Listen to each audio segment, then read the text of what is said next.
Turns out Hillary Clinton isn't the only big-name government official using a private server. An exclusive News Channel 5 investigation discovered that Tennessee Governor Bill Haslam also has his own email system for him and his top aides. News Channel 5 chief investigative reporter Phil Williams has been looking into the governor's emails. Well, Carrie, in principle, having a private email to make sure that the state email is not used for political purposes is a good thing.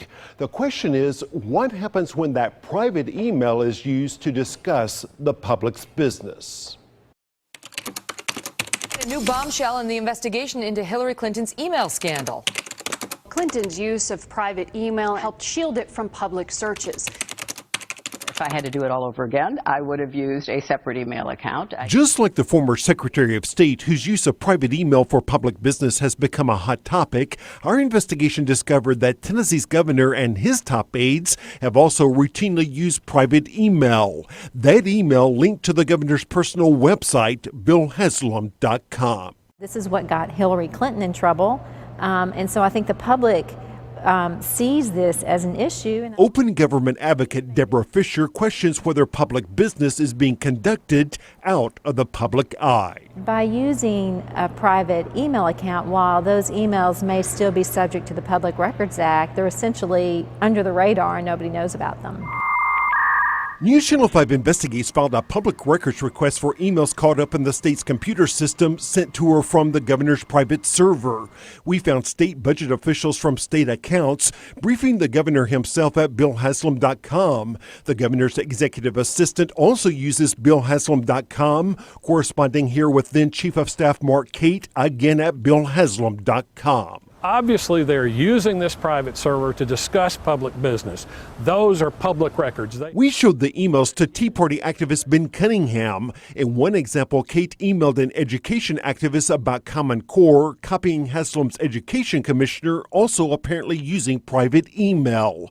In another case, a lobbyist emailed Cate at BillHaslam.com about a letter he wanted the governor to sign.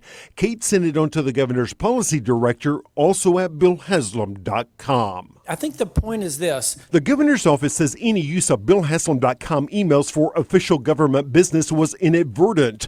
And like Hillary Clinton, My emails were predominantly in the State Department system or on other government servers. The fact that such emails were eventually forwarded to the state email system, they say, shows they weren't trying to hide anything.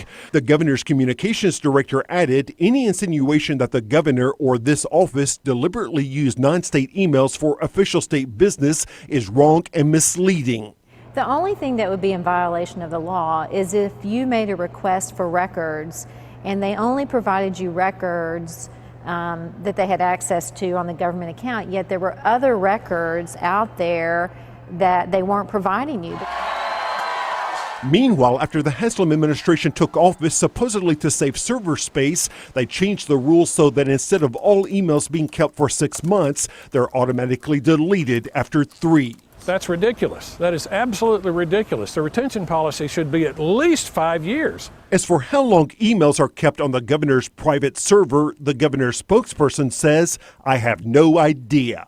All of these decisions these days are made online. They're made with email, they're made with text messages, chat. All this should be retained so that citizens will know how the decisions were made and who influenced the decisions.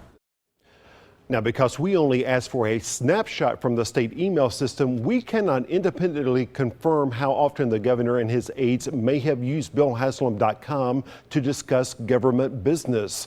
The governor's spokesperson says they did search that account a while back when we asked to see all of the governor's emails about a massive contract to outsource state office buildings to a big corporation. Despite the fact that it was one of the biggest changes ever in how state government does business, for whatever reason, that search produced very little. Carrie? All right, interesting. Thank you, Phil. You can read more about Phil's investigation on our website. Just head right now to newschannel5.com.